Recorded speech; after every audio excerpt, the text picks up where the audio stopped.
Commissioner Fielder, can you hear me? Yes, I can. Thank you. Commissioner Patricia, this is Dagan. Can you hear me? Dagan, I can hear you. This is Patricia. Outstanding. Thank you. Thank you.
Good morning, Steve. Can you hear me okay? This is Patricia. Yeah. Good morning, Patricia. Can you hear me? I can. Thank you. Thank you.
Commissioner O'Donnell, are you on?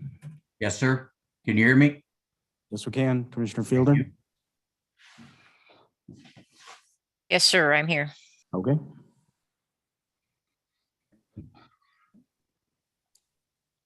Good morning. Time is now 9:31 a.m. Today's date is Thursday, May 26, 2022. And it's the time for our regularly scheduled business meeting. The other commissioners join me in reciting the Pledge of Allegiance.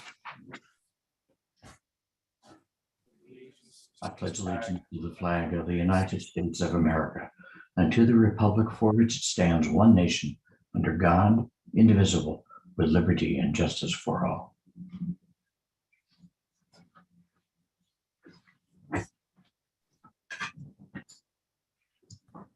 All right, I would note for the record that Commissioner Pinocci, Vice President Johnson, and myself are present in the Bollinger Room this morning. And Commissioner Fielder and Commissioner O'Donnell are present online, so we do have quorum. All right, this will be the time for public comment. Is there any public commenters in the room? Seeing none, are there any public commenters online? Seeing none, no public comment this morning. We do have one change to the agenda this morning.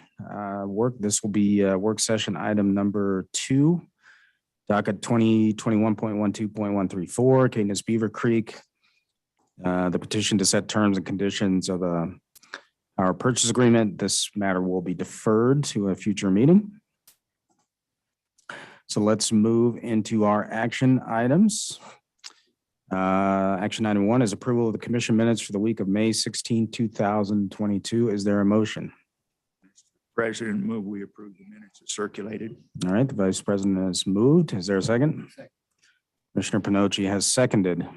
Discussion or changes to the draft minutes? Seeing none, all those in favor of approval of the commission minutes for the week of May 16, 2022, signify by saying aye. Aye. All those opposed, same sign. All right, seeing no opposition, minutes are adopted unanimously. Let's move into our work session items. Work session item number 1 is docket 2022.04.053. This is Townsend Propane, Northwestern Energy, to discuss an interim order and make a decision on the same. We'll make a decision on granting the interim order request. All right, Mr. President, Vice Commissioners, the first thing we're going to do on this interim order is, depending on the version you're looking at, we need to make a change.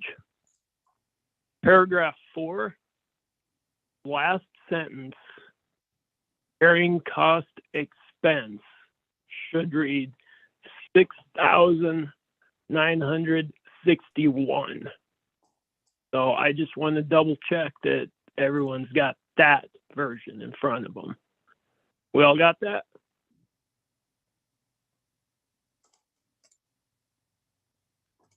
I'm sorry, Dagan, one more time, which paragraph? 4 of the interim order. The last sentence, carrying cost expense, should be 6,961. Okay, Good to go.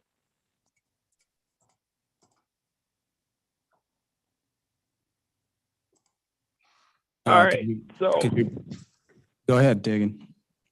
all right, so move forward. Every year, Northwestern files this annual rate change for their propane price contract.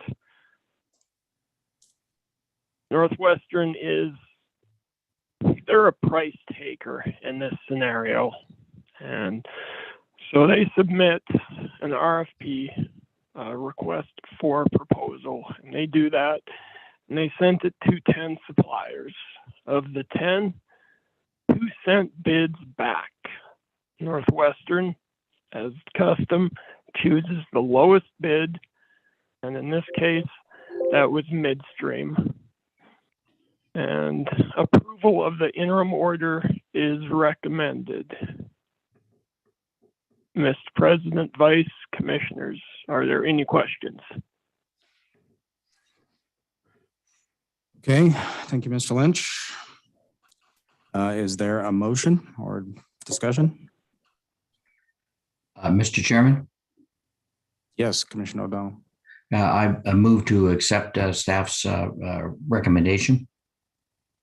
Okay, to grant the interim order request. That is correct. Okay, is there a second? Second the motion, Mr. President. Discussion or questions? Mr. Chairman? Commissioner O'Donnell. Yeah, I was concerned a little bit, or just not concerned, but questioning.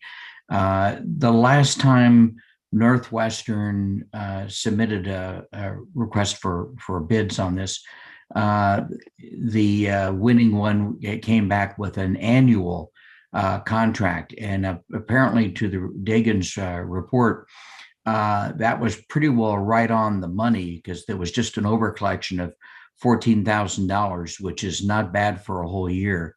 I'm wondering, is this the same provider who is now moving to a sort of a weird seasonal type of thing where there's three different prices on there? I'm wondering if that was an experiment that was tried and they didn't like it, or if this is that was just a one-off type of thing. Dagan, do you have any feelings on that? Dagan? So, Mr. President, Vice Commissioner O'Donnell, that's a good question, because last year would actually be an anomaly with the annual fixed price, and then this year would be an anomaly in which we have three prices. Usually, Northwestern receives summer and winter rates. Yes. So you've got a really good question there, because we're basically trying out something new again. And like I said, they're a price taker in this scenario. So it's kind of what the supplier decides. Yeah. Okay. Thank you, Dagan. Appreciate that. No problem. Additional questions or discussion?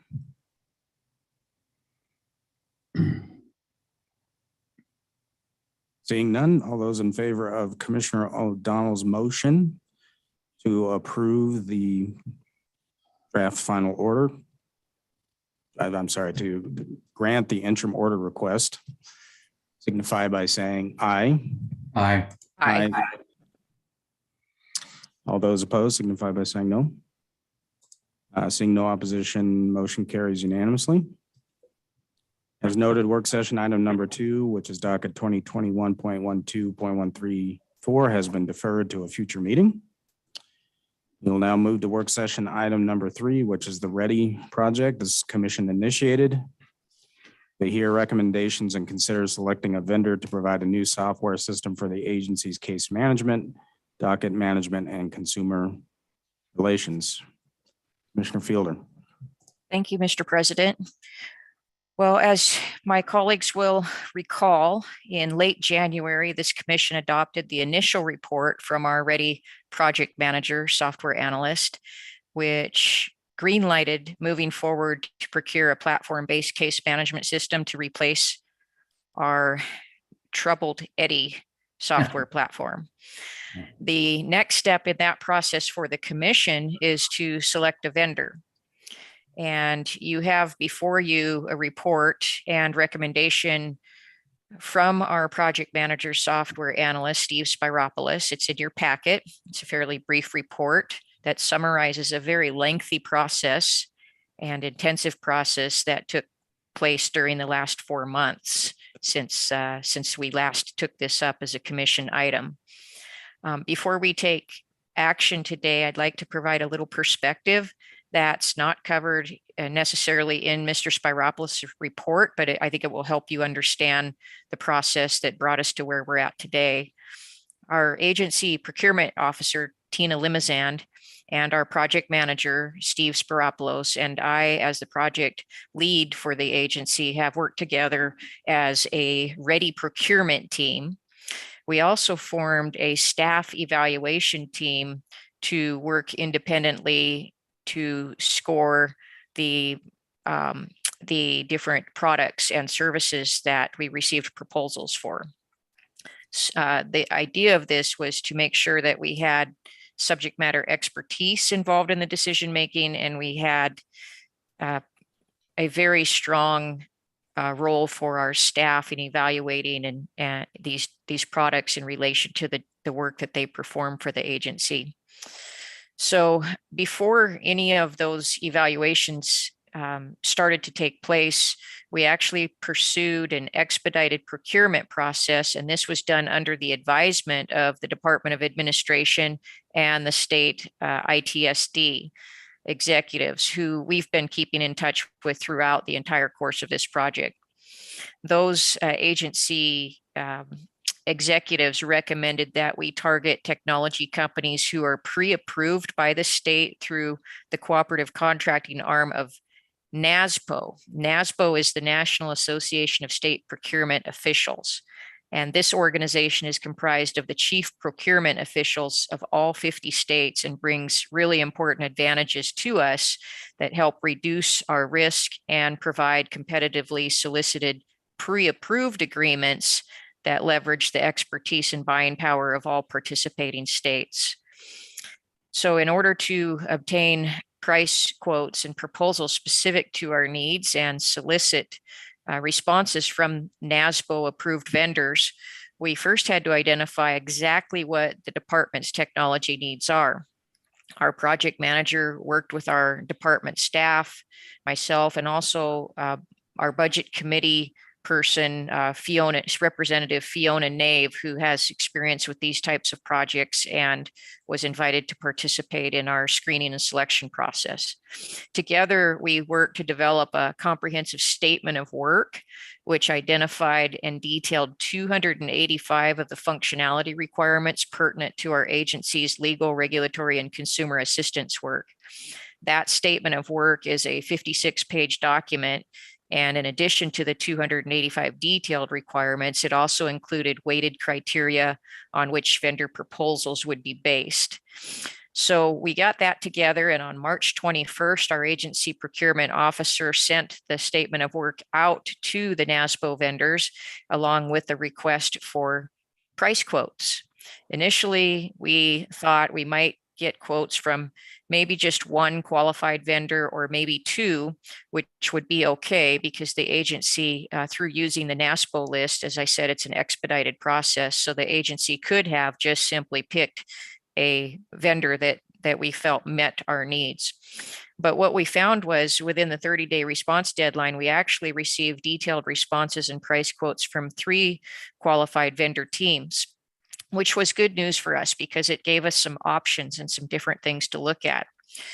We immediately commenced an intensive internal review process designed to objectively and methodically evaluate those options. The procurement team and the staff evaluation team each had separate roles. Only the procurement team had access to pricing information, and only the procurement team interacted directly with the vendors, except for when we had prearranged demonstrations where staff had an opportunity to watch the product demonstrations and ask their questions directly to the vendors.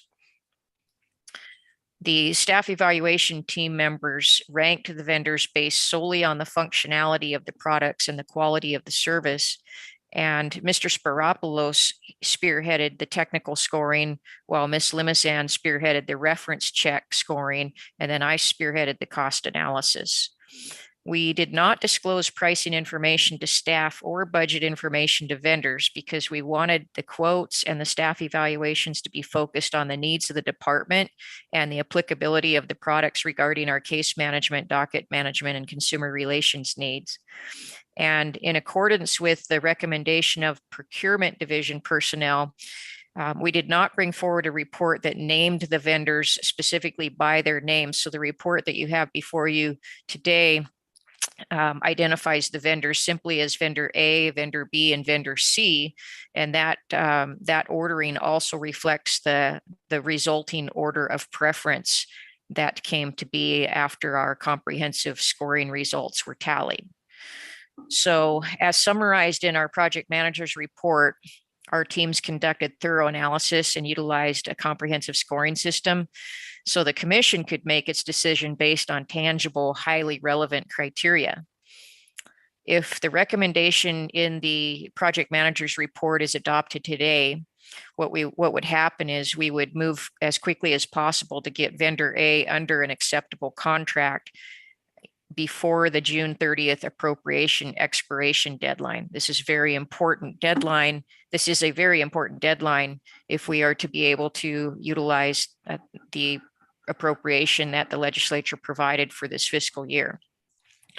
We also, you will note in the project manager's recommendation, we have an alternative vendor in the line and as part of the motion, so that if we run into any kind of a a snag that precludes us from being comfortable with proceeding with vendor A, we could alternatively pursue an acceptable contract with vendor B without having to come back to the commission to hash it over and rediscuss it. Of course, the president of the commission is the person who has the authority to sign off on contracts. So ultimately, it would, if the commission passes this motion today or that adopts the project manager's recommendation today, ultimately it would fall to the president of the commission and also our chief legal counsel to sign off on any contract that would be negotiated. The SITSD division leadership and procurement bureau division leadership are on standby, and they are ready to help us expedite this process. They understand the sensitive time frame involved, and our agency procurement officer's done an excellent job making sure that they are well informed and that we have been proactive in making sure that once the commission makes a decision, we can move forward with their help. But even under the best of circumstances, it's still anticipated that it will take at least 3 weeks to get this underway and signed. I'm guessing we'll be butted up right against that deadline in order to get this signed off by June 30th. So in addition to working with our legislative budget committee and our own centralized services division and SITSD dating back to January of 2021, I've since worked alongside our subsequently contracted project manager, software analyst, our agency procurement officer, the leadership at SITSD, state procurement, DOA, our commission president, our chief legal counsel, and our subject matter expert staff every step of the way on this project. It has been very time consuming, and I can understand now how things could have fallen through the cracks with this agency's prior attempts at software modernization. It takes a great deal of attention, and we've got very good people that have been working on this now for the past year. And I can personally vouch for the diligence and quality of work that's taken place in order to bring what I believe is a sound and timely and well-documented recommendation to you today. I fully concur in the project manager's report. And I will be, just so that you know the order of things here as I'm going to propose them, I will be bringing 2 motions today. One is a motion to amend the report. There's a slight change to the ranking of vendors based on their reference checks, which we received some late reference material that came in and actually slightly changed the reference scoring, although it did not impact the overall scoring of and ranking of the vendors. And then the second motion would be to adopt the project manager's recommendation as written in his report. So before I bring any motions, I wanted to know if you'd like to hear from Steve Spiropoulos to kind of summarize his recommendation and what led him to it, anything that I might not have covered, and then we can see if there's any further discussion from our agency procurement officer for commissioners. And when you're ready, Mr. President, I'll make those motions. Mr. Spiropoulos, would you like to add? Good morning. Go ahead, sir. Yes, I would like to say that Commissioner Fielder's summary of the way that this project has gone is very accurate. I think the PSC has done a tremendous amount of work to get us to this point. And I think that now it's time for us to move forward with the same level of effort that I've already observed from staff, from everybody involved in the project. If we continue on that same level of effort, we will be successful in implementing READY. Thank you. Would any staff like to provide comment at this point in time? And everybody waves off. I think the way that we'll handle this morning is we'll give commissioners the opportunity to ask questions before the motion. Mr. Chairman. Commissioner O'Donnell. Well, yeah, I was curious is that it seems to me our budget authorization is significantly below the price of all three of these vendors and significantly lower than the highest ranking vendor A on their thing. And I wonder what Commissioner Fielder's feeling is about the willingness of the legislature to authorize that amount of money. I did point out, if I read the chart correctly, that vendor A was referred by another agency. So we have a local track record, I think, if I understand that correctly. So that would pave the way perhaps on this, but it seems to be quite a bit more expensive. Commissioner Fielder, am I misreading the chart there? Mr. President, Commissioner O'Donnell, very good observations. Our initial cost estimate for this project, if you remember back to January of 2021, we had before the Budget Committee a cost estimate to actually have SITSD fix Eddy. And we gave a fairly robust estimate for doing that because Eddy was in such bad condition. And that estimate would have basically would have tripled the original cost of Eddy to fix it that way. And the Budget Committee was willing to provide the resources necessary to get this system straightened out. I think it might have been, my opinion, it might have been lowballed the first go round with the agency back in 2017. I think it was wishful thinking that drove cost estimates more than reality. And staff and SITSD worked together. This is before I came onto the commission and realized that very significant additional work needed to be done. So that was kind of the first precursor to the subsequent estimate that I placed into the Budget Committee's hands. And that was as the commission and the Budget Committee worked through last legislative session, there came a point where the Budget Committee suggested that we take a look at alternative products and services outside of SITSD's capabilities. And so we did that. And they had recommended we look at what the Supreme Court is using and what the other court systems in our state are using. So we began to do that. And I obtained price estimates from the vendors and contractors that the Supreme Court was using and submitted that to the Budget Committee as our best guess at that time for what it would cost for us to have something similar. And that estimate was 1.924 million. And the Budget Committee, as I recall, and Mr. President, you can correct me if I'm wrong, they were very, very cooperative and understood the need to properly fund this project. And they approved our request of 1.924 million without trying to nickel and dime us down even 1 cent. And that was an operating authority. It didn't mean that we had to spend that much. It just meant that we had a cap of that much available to us to utilize. And then, of course, unfortunately, due to a hiccup in the drafting of House Bill 2, the proper terminology was not placed in. The Legislative Committee got a little creative with how they were going to try to provide us that authority. And they inadvertently left $1 million out of our 1.924 million appropriation. So that left us with basically $924,000 of spending authority.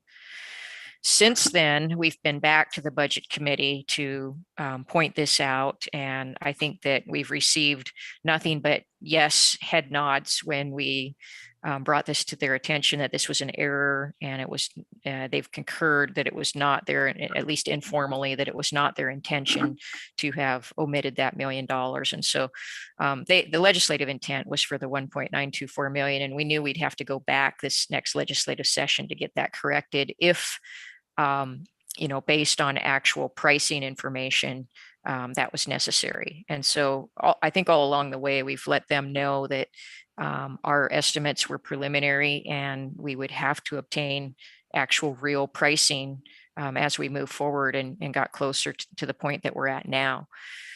So since then, another piece of good news has happened, and that is the budget division, the governor's budget office has also been fully apprised of the situation and working with us on this. And they have determined that one of the legislative bills that had passed and included an appropriation did not require the full amount of the appropriation that had been appropriated for that bill. So the budget office offered to allow us to do a budget change to obtain additional funding that will help offset some of that shortfall. So we do have a budget change document that's in progress so that we can obtain this other funding that's become available. We are still going to be short, though, of the total amount of what's currently quoted by our preferred vendor and also by our other vendors as well. We still don't quite have enough. So I think the next step in this is there is a budget committee hearing on June 15th. And we will go before that committee and provide them with an update and again, ask for their concurrence that, here's where we're at. Here's the real time estimates based on our actual requirements and the actual products and services that are available to us now, and ensure that we have that concurrence. Although they can't, all the legislative committee can basically do is give informal concurrence and head nods, because only the legislature itself can appropriate funds. So in any case, we would still have to go back to the legislature for an adjusted appropriation, because none of these quotations are going to put us in within the amount that is actually authorized for us through our current appropriation and even with the supplemental that's coming from the governor's office.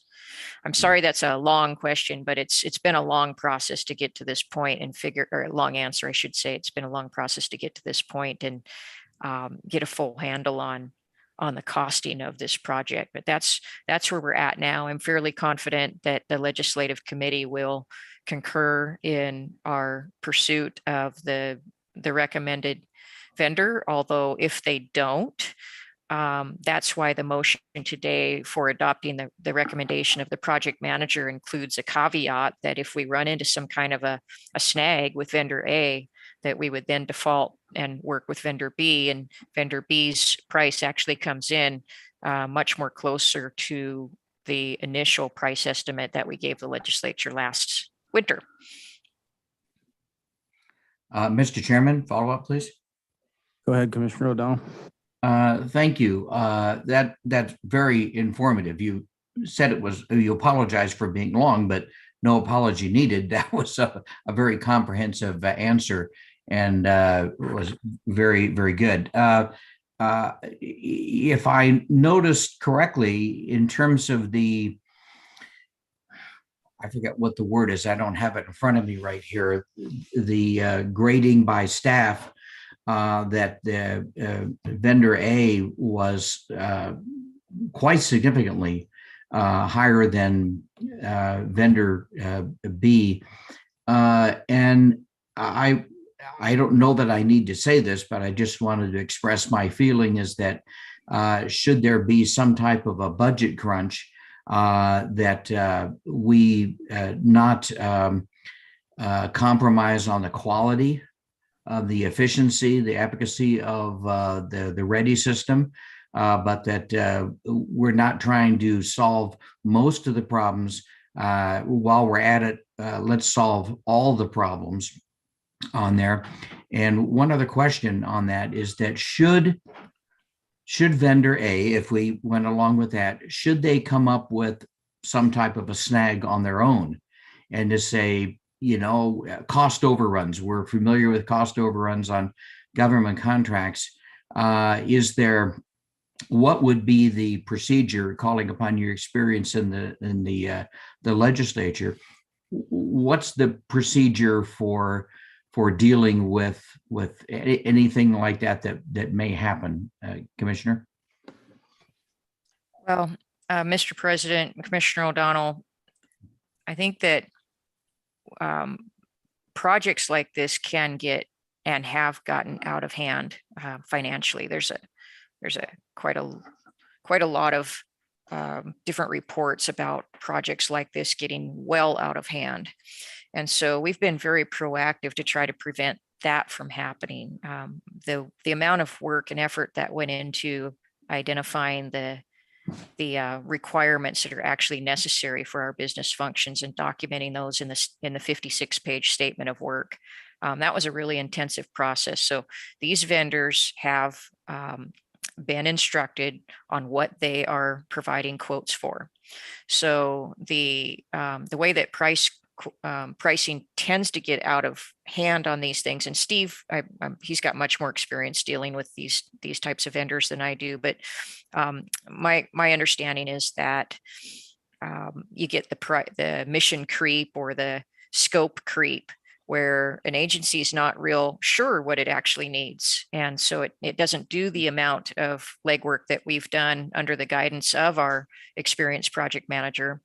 And the vendor, you get into a relationship with the vendor and they start meeting some of your needs. And this is exactly what happened with SIT and Eddie, really, is we didn't thoroughly understand our own needs enough to communicate them to SITSD and have them thoroughly bid how to fulfill our needs. This time we're doing it differently with the statement of work, the requirements that are documented. That's what the vendors quoted. So that's what they must deliver. That's what the contract will state. So I think we're going to be able to be proactive and preventative there in terms of scope creep. Now, if we do come across something that we see that we missed, that would be a point of negotiation. The other protection that's in place that makes me feel good about this, and trust me, I mean, it's been something you don't really want to be the point person for a project like this because a lot can go wrong. But I've done as much diligence as I can on this, and so has our staff and the other agency personnel that we've been able to work with in the state to get me to have a pretty good comfort level with it. And one of the really reassuring things is using this NASPO list, the National Association of State Procurement Officers. Their expertise and the leverage and their buying power that brings is just a tremendous, tremendous resource for our little agency to benefit from. So between those two things, the quality of the statement of work, the requirements, and the fact that we're using NASPO pre-approved vendors, we're not taking a risk with some vendor that is selling us a bill of goods that they can't come through with. I think we're in a pretty good position to control cost.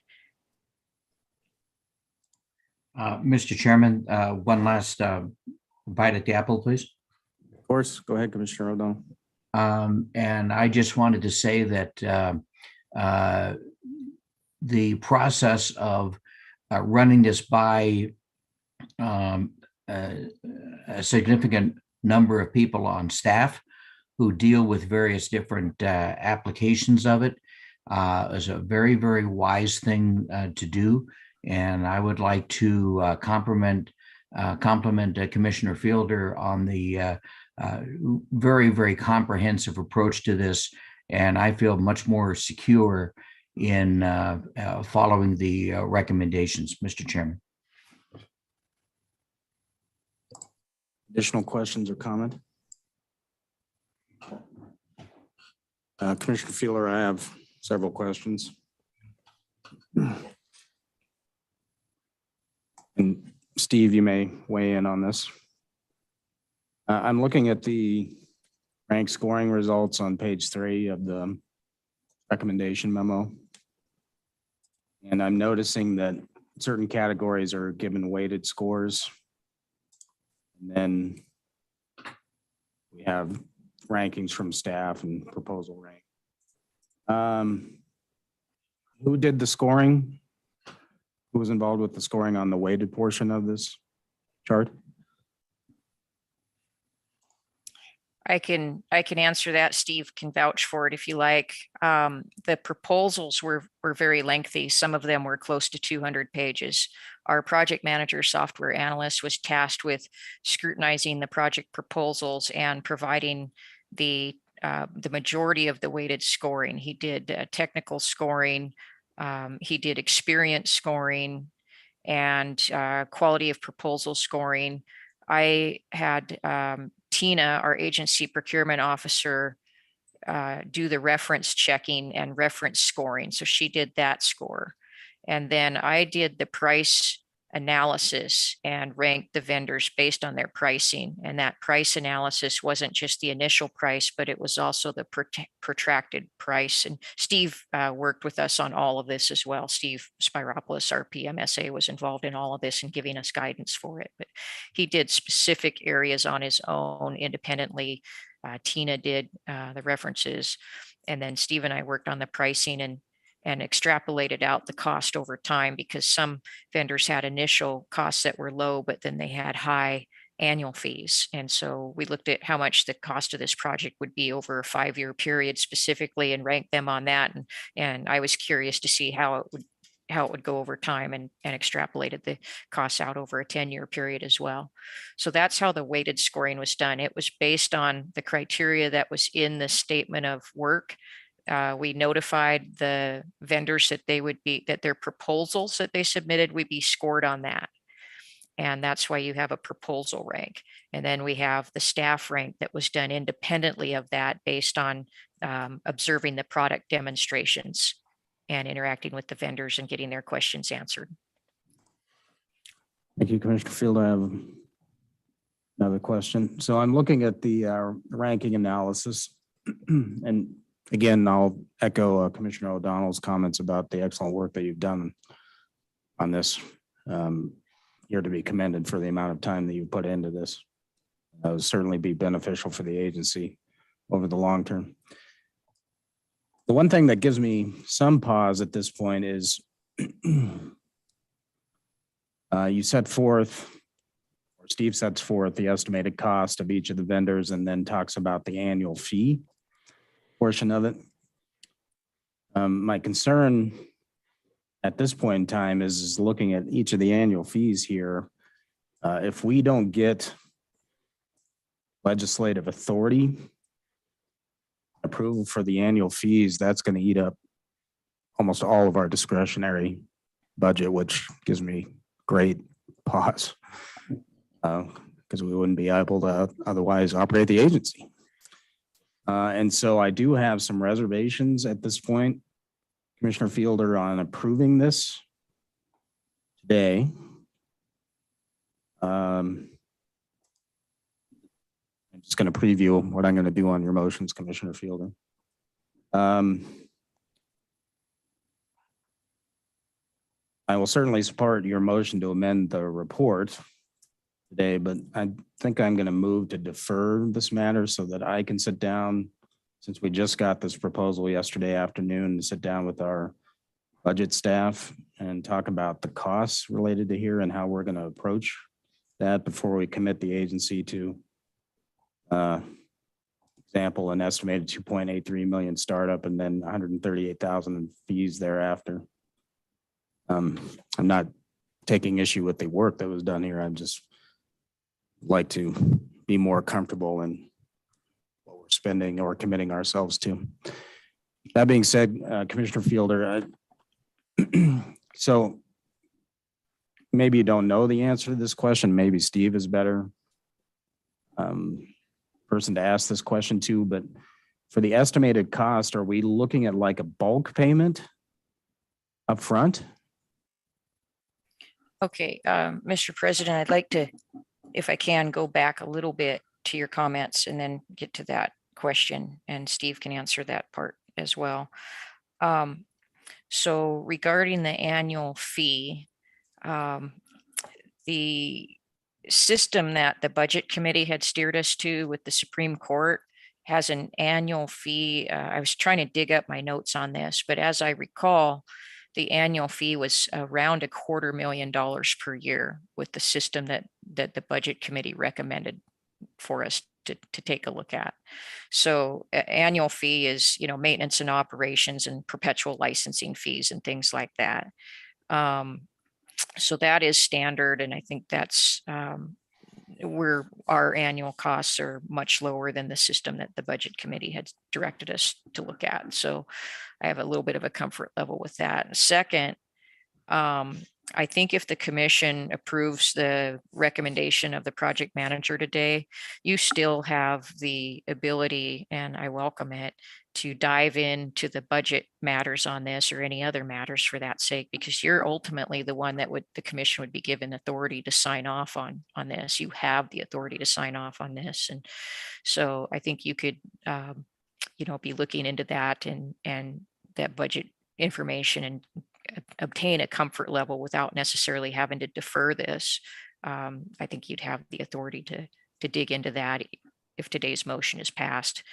And the motion has this caveat of being able to fall back on a lower priced option, particularly should you or perhaps the budget staff or the budget committee say, well, we better go with the one that's more in line with the estimate that we intended to approve last session.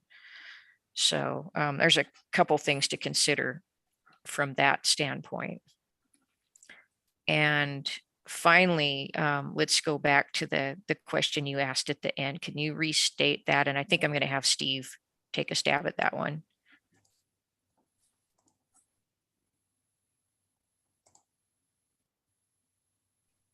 I don't even remember what the last question was at the end. The question, Mr. President, if I may, was that you wanted to know if the implementation costs, startup costs were in bulk. Yeah, the answer is no, they're not in bulk at the beginning of the project. They are systematically invoicing us as the project progresses and progress is made, and we sign off on that progress. Then they can invoice us. So over a period of just about over a year of implementation is what that cost will be spread over. Yes, Mr. President, but from the procurement standpoint, in order to take advantage of the appropriation that's been authorized for this year, the term is that we would need to encumber the funds. So we would come under contract with the vendor and encumber the funds. Okay, I'd like to hear from Vice President Johnson and Commissioner Pinocci before we move forward with motions on this. Vice President Johnson. Thank you, Mr. President. Let me say I share some of your concerns with regard to authorization today. And again, without raising any questions about the quality of work that's been done here. But this is the first I've seen of this. This is a huge commitment that we're making, and I'm sitting here thinking I would like a little more time to explore some aspects of this. I do have a couple of questions. One, what constraints going forward are in place with regard to escalation of the annual fee that we'd be committing to? President Brown, I'd like to defer that to Steve. Steve, do you want to weigh in, please?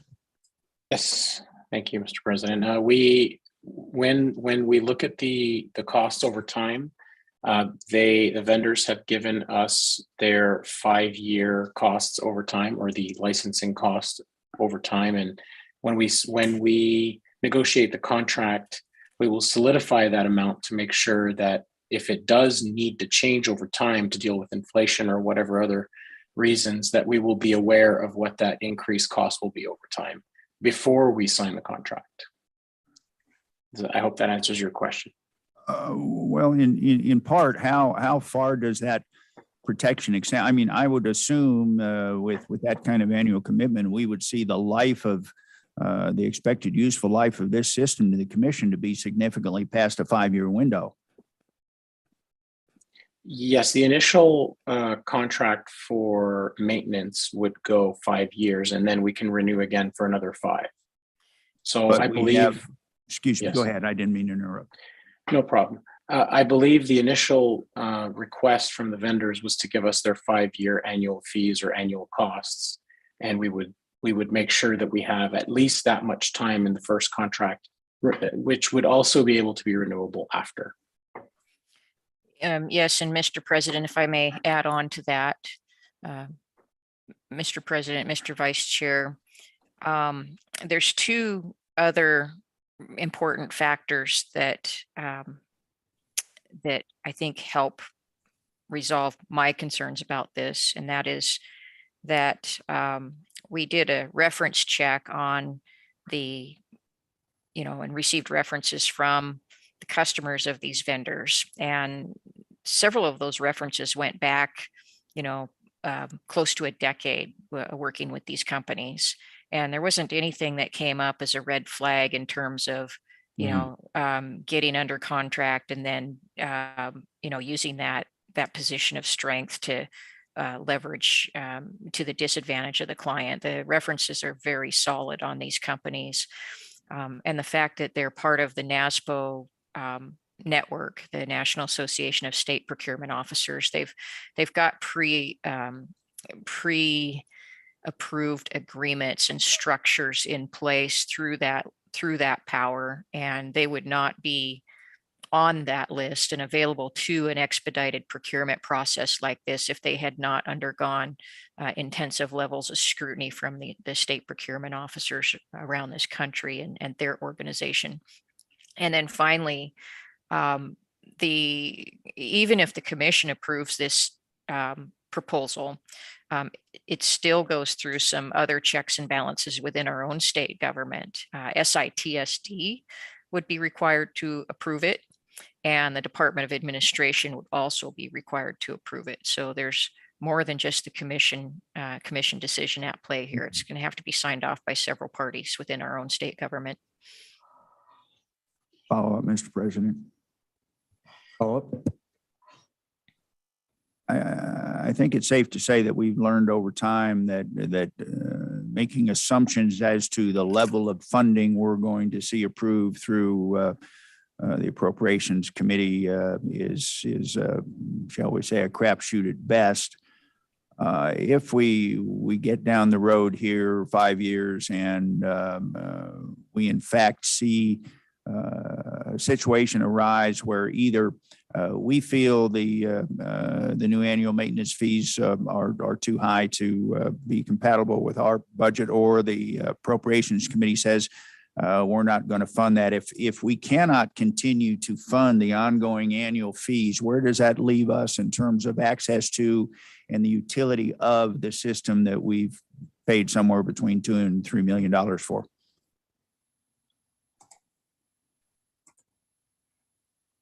Mr. President, Mr. Vice Chair, I'm going to ask Steve again to weigh in on this because he has much more experience dealing with these kinds of projects and vendors and whatnot. From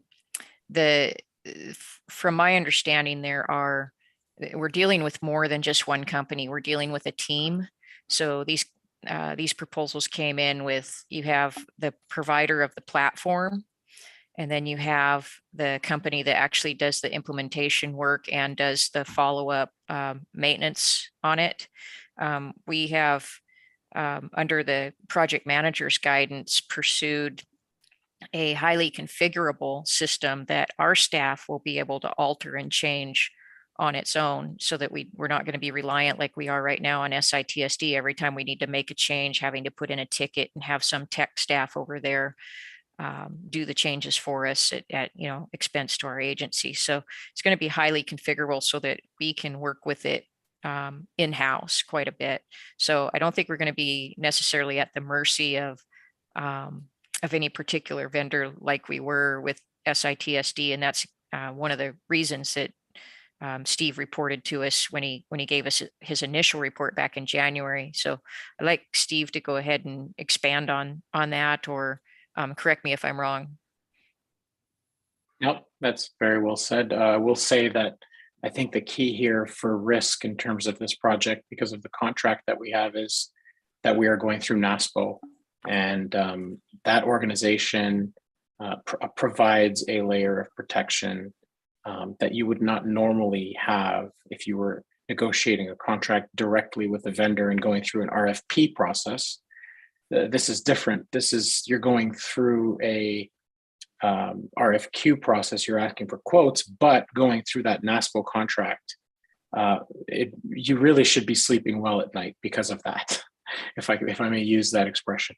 So when I look at this and I look at the fact that we are using NASPO, it provides that level of security where if there's any dispute, if there are any issues, we can go back through them, and the vendors that are on that contract, they want to keep their standing with NASPO because it's very lucrative for them. So it's not worth it for them to get into a negative situation with a project like this because it would reflect poorly for them in the long run.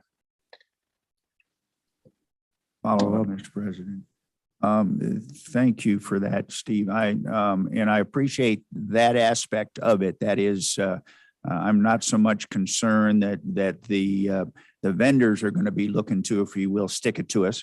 I'm more concerned about where we find ourselves if, in fact, we once again find a situation with the appropriations process that says, we're just, for whatever reason, we're not going to give you this money. Does our ongoing commitment to the annual maintenance fees is our ability to function under the license that we would be purchasing here? Does that license remain in force whether or not we are paying these annual maintenance fees, or is our access to utilizing and benefiting from this system in jeopardy if we are not able to continue with the frankly unknown going forward after 5 years annual maintenance fees? We would in fact be frozen with respect to support at that point if we were not to continue the paying for the maintenance fees. The system would still work and function, but we wouldn't be able to receive any support, any updates. Any of that type of work that is done by the vendor at that point is done on a time and material basis. So it effectively changes the nature of the contract. Yeah, I think that, I hope that answers your question, sir. Thank you for that. One more, Mr. President, if I might. I would just note that your scenario, if comes true, puts us right back in the Eddy scenario we're facing presently. Exactly. Follow up. And finally, we're being asked here to, at the very least, make a decision between $2.8 million commitment and a $2 million commitment. What I have in front of me to justify that is a series of columns with single-digit numbers in them.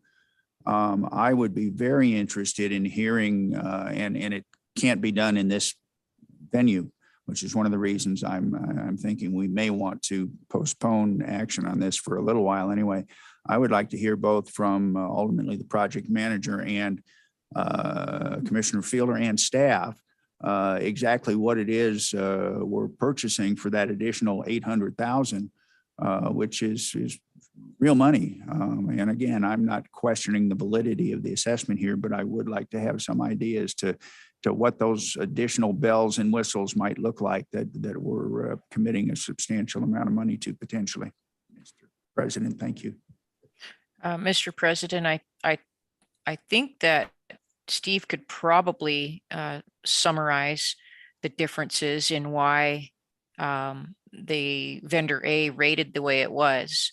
I will say that when he first started interviewing our staff back in, I think he came on board October, November last year, and began shadowing staff, observing their work, their workflows, how they use the Eddy system, how they interact with it, and getting into some in-depth analysis of our business functions related to our software and observing, how Eddy was working and how it wasn't working.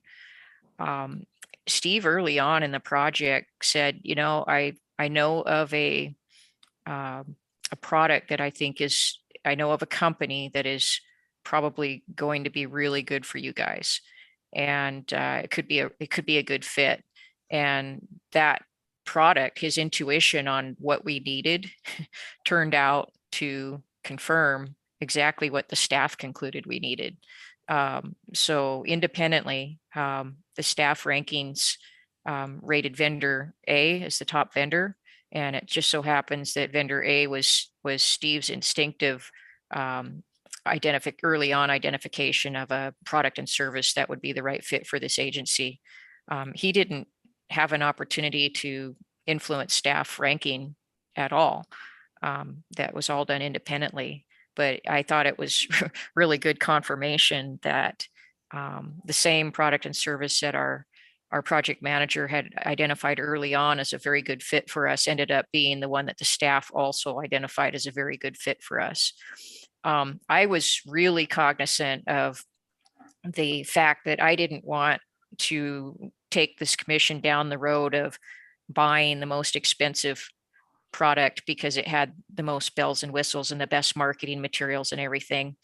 And so what we did to try to strip it down so that those weren't factors was instead of allowing the vendors to give us their dog and pony show of how great they are and use marketing tactics and techniques to persuade our staff to want it, we worked instead on developing a very specific script of very specific functions that they had to demonstrate to us. And the staff worked with our project manager to develop that script ahead of time in terms of what functionalities these companies would be required to demonstrate to us, how it would do our functions. And so the vendors were given that script and they had to demonstrate their project specifically to our script instead of having the ability to just kind of come in and bedazzle us with how great they are. And so the demonstrations were actually very, very difficult to watch because they were very intense and there was no big bedazzling, sales pitches or anything like that occurred. So that was another safeguard that we put in place to make sure that the evaluations were focused on the functionality of the products and that the staff wasn't getting swept up in marketing materials. All the concerns I'm hearing from the commission, I share, and I had them also, and they're legitimate, valid concerns. And I think we've done everything that possibly could be done and then some to make sure that we're doing our proper due diligence and heading off anything that could happen from not performing proper due diligence on this. Commissioner Pinochi.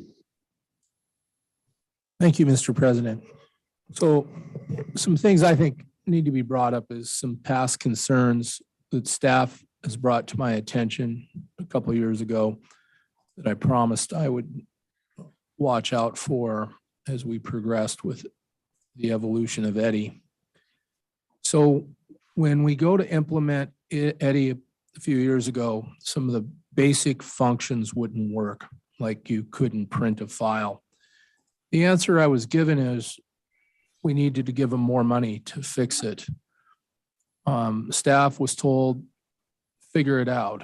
And then we're given a low performance review on their work record because they couldn't. And they had no chance of working it out because the program wouldn't work. So I think a good place to start is if a basic function doesn't work, are we assured that we're not going to have to pour more money into it, or they're going to have to get basic functions to work without charging us more? Let's start with that question. Mr. President, I'd like to defer that to Steve. He's built in some technical requirements to the system to cover those types of things. Yes, thank you, Commissioner Fielder. Mr. President, if I may. I believe I may. Well, let's let them finish their sidebar conversation. Okay.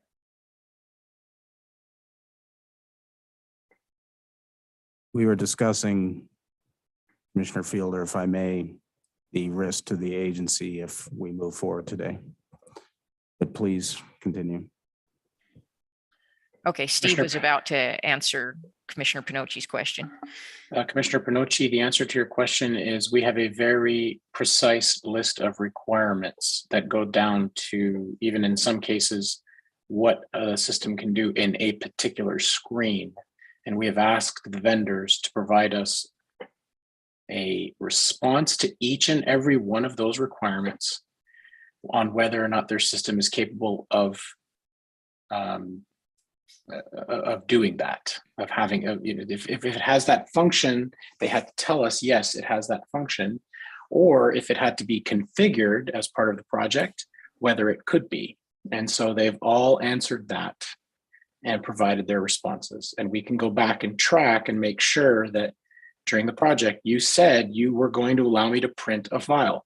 I can't print a file. Here's where we said we needed that done and you signed off on it. So they'll go do it without charging us. So you can assure me that if a function that is supposed to be expected to this program doesn't work, we won't be asked to pay to get it fixed. Is that correct? Correct. Thank you. All right, so let's talk about state agency. I think the ratepayer and staff has little trust in state agency looking out for their best interest, because at the time Eddie was released and the functions wouldn't work, the state agency didn't say, hey, wait a minute. This group that has put Eddie together is responsible to get those basic functions to work. They did not. The state agency, I think, failed horribly in assigning some responsibility of certain things to work. Also, for my staff to be put on the spot to fix the problem where they'd get a poor work review. The state agency, I don't think, represented that problem very well. So I want to make sure that no pressure is put on staff to work out problems like it was before. And I can't explain why the state agency didn't say, look, the entity that built the program is responsible to fix this without additional dollars being poured into it. Just want to make sure we don't run into those problems and see them repeated. We had staff leave here over those issues, and I certainly want to safeguard that from happening again. Thank you, Mr. President. Mr. President, if I may respond to that. Thank you, Commissioner Pinocchi. Those are important considerations that were on the forefront of my mind as well as we went forward with this project. There was a major breakdown in the past on the agency's efforts to update its software. And it wasn't, with all due respect, as I've dug into this, it wasn't just SITSD's fault. We actually didn't do our diligence on our end either. We had, assigned a member of our staff to oversee this project that had no experience with this type of thing. And she was basically on her own. Unfortunately, she didn't involve the other staff to the lengths that they probably should have been involved, including our technology staff. They were kind of excluded from the process. And so we've actually learned a lot from that. That was a expensive, kind of an expensive process to learn from. And we learned the hard way, I think, and we've done everything differently this time. The staff has been fully engaged. They've had every opportunity to be engaged. We've had subject matter expert staff from each area of work participate in these examinations and the ranking of the product. We've had our technical staff working with us every inch of the way. We've had I think with the chairman's leadership, we've also repaired some damaged relationships with SITSD, and we've forged a really cooperative relationship with both SITSD and the Procurement Bureau and the Department of Administration. I think we've got some excellent relationships in place that are helping us be successful now. And of course, our relationship with the Budget Committee, I think, is much better than it has been in the past. The Budget Committee has trusted us, and they approved the estimate that we put before them of 1.924 million last January. The cost difference now between vendor A and that estimate is not too far off when you do consider the price of inflation, the cost of inflation that have occurred in the last year and a half. It doesn't put us too far out of range. The other factor is that we're not purchasing exactly what we had estimated we were going to purchase, that the Supreme Court has, which, by the way, is very much more expensive when you add up their annual fees, because again, I said those annual fees are somewhere around $250,000 per year. So over time, the cost of that project that we had estimated to the legislature would be very much in alignment with what we're proposing today. So I think we've got justifiable documentation and reasoning behind the recommendation. I understand if the commission wants to take more time to digest it. I would ask that if you do defer this and want to put it off, that you recognize two things. One, that you need to really dig into this and do your homework on it and be prepared to come back and make a decision next week. And if you can't make a decision today, you do put the entire project in risk, because we have this time frame, and the procurement process is painfully slow. I've had to deal with it in hiring our project manager. I've had to deal with it in our Blue Book contractor, and things can get hung up because there's a committee over there that has to meet. And I think they meet once a week to review different kinds of proposals. And things don't happen as quickly as we would like them to. There's a lot of work and scrutiny that they have to apply to the different expenses that the state government is proposing to them. So it's not a fast process. And it's possible that we will be cutting it a little bit too close to get something done this year if we don't proceed. And then if we lose our half of the biennium appropriation, then we're really in limbo, because how can you go forward with only 1 year appropriation and not 2 years? So I think the risk is we end up setting the entire project back up to 2 years if we're not able to make a decision, a timely decision. And I would say that next week's business meeting would be the absolute drop dead date that I would think we'd be able to be successful, given all the factors that are in place over at the procurement division and state DOA, and the time it will take to negotiate a contract with the vendor, a good contract that we would want our chief legal counsel to be able to sign off on, and our president to be able to sign off on. So there's a lot of work that has to happen once the commission says yes.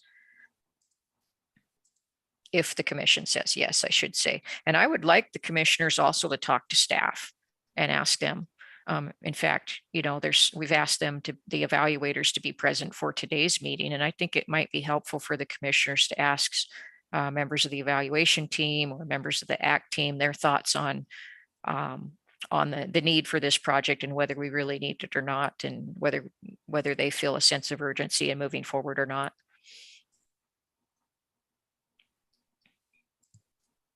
Thank you, Commissioner Fielder. Commissioner O'Donnell, do you have any other comments or questions? Just one that occurred to me. Representative Nave was involved in this process.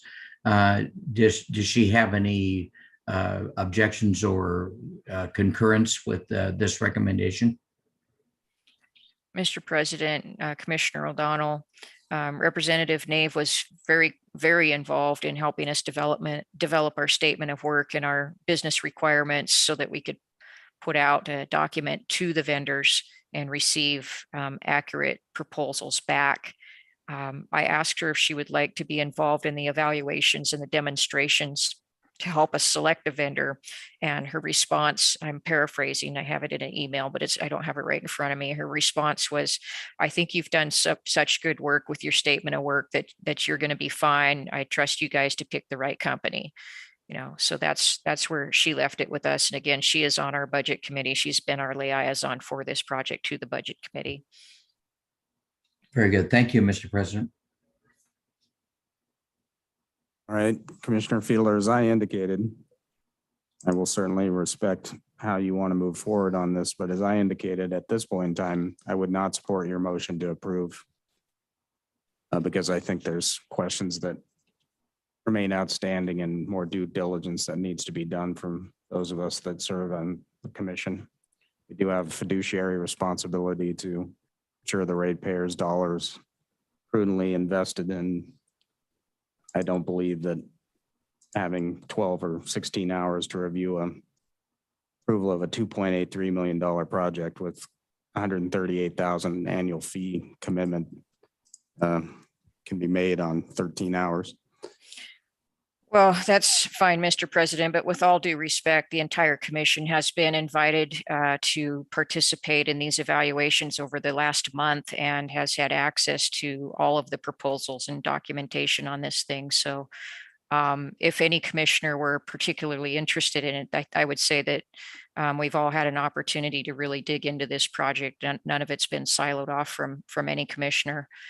I do understand wanting to take some more time. I know that you've all been busy with other things and this hasn't been top of your list. So that's understandable. I just want to reiterate that we have a very tight turnaround. We have done fever pitch, incredible work to get to this point to where we could have a well-informed, well-documented, well-supported recommendation before you. And I know that we can move forward today and be covered, but if you don't feel we can, I understand it. I'm still going to make the two motions because I feel it would be imprudent to not attempt to move forward at this time, given the timelines that we're under. So I'd like to go ahead and first make that motion to amend the report. So with your permission, Mr. Chairman, I'll make that motion now. Okay, can you specify again how you're amending the report? Yes, sir. Mr. President, I move to amend the project manager's report to change the reference ranking for vendor A from 3 to 2. And then correspondingly to change the vendor ranking, the reference ranking for vendor B from 2 to 3. And correspondingly to adjust the corresponding calculations. This will not change the total ranked order of the vendors. It actually slightly improves vendor A's total average ranking and slightly worsens vendor C's total average ranking. And if there's a second on that motion, I can explain why we're doing that. I'll second the motion. Thank you, Mr. President. The reason for that is our agency procurement officer has been working very hard to obtain references for these 3 vendors. And we asked for three references from each vendor, and they provided references in their proposals, but actually confirming and verifying and obtaining information, eliciting information from those references has taken a lot of work and time and effort. And so initially we hadn't received references from vendor A. They still ranked out as the top vendor because they were so much further ahead in every other category from the other vendors. But those references did come in after Steve prepared his draft on Monday. And so Tina adjusted her scoring of the references, and that's what this amendment would reflect is Tina Limison's actual reference scoring based on the references received as of 5 p.m. yesterday. Very good. Discussion or questions? All right, seeing none, all those in favor of Commissioner Fielder's motion to amend the report signify by saying aye. Aye. All those opposed signify by saying no. Seeing no opposition, motion carries unanimously. Commissioner Okay. Fielder? Yes, Mr. President. I think what I'll do is I'll hold off on making that other motion today. I would like the entire commission to feel comfortable with this project. It is a big investment. I feel confident in the work that's been done, but I want you to feel confident in it as well. I think one thing that would be very helpful for you to look at, I'd like to set up a meeting with you or provide you the information. I think you should obtain the references from our agency procurement officer and look at those. I think those will be really informative. And then we can provide you with their proposals, make sure that you have them in hand and whatever else you would need, and sit down and visit with you. And you should also visit with staff on this, of course, and you're free to talk with our project manager at any time as well. But I think we should probably go ahead and put this, the rest of this decision on the agenda for our business meeting next week.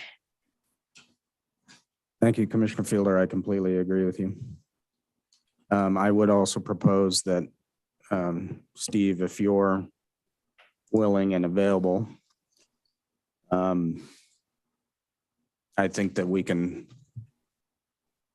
notice up a public meeting for next Tuesday where commissioners can talk to Steve about any questions or concerns they may have prior to our next business meeting. We can work through some of these questions and be ready to vote on this. Ready? Mr. President, I am under the impression also, I've spoken briefly with our legal counsel and then with Department of Administration and procurement people. And if the commission would like to get into the nitty gritty of the proposals while a quorum is present, it's my understanding we can go into a closed session to do that. So we're not disclosing any competition sensitive information publicly, but before we have a signed contract especially. So I think we could go into a closed session to get into this. All right, well, let me back up then. What I'd propose to the other commissioners is we try to set up some kind of meeting prior to the next business meeting next Tuesday so that any questions or concerns can be asked and traps run prior to our acting on this next Tuesday. I appreciate, Commissioner Fielder, your comments about timing and the need to move forward with this, and I don't disagree with that. So let's try to act on this next Tuesday. All right. Any other matters for the good of the order? If not, I would just notify the public that our next meeting will be Tuesday, May 31st, 2022, but I would note that we will have a afternoon meeting next Tuesday, not our usual 9:30 a.m. meeting. We will be meeting at 1:30 Tuesday, May 31st. With that being said, there is no further business coming before the commission, so I will adjourn this meeting. The time is 10:50 a.m.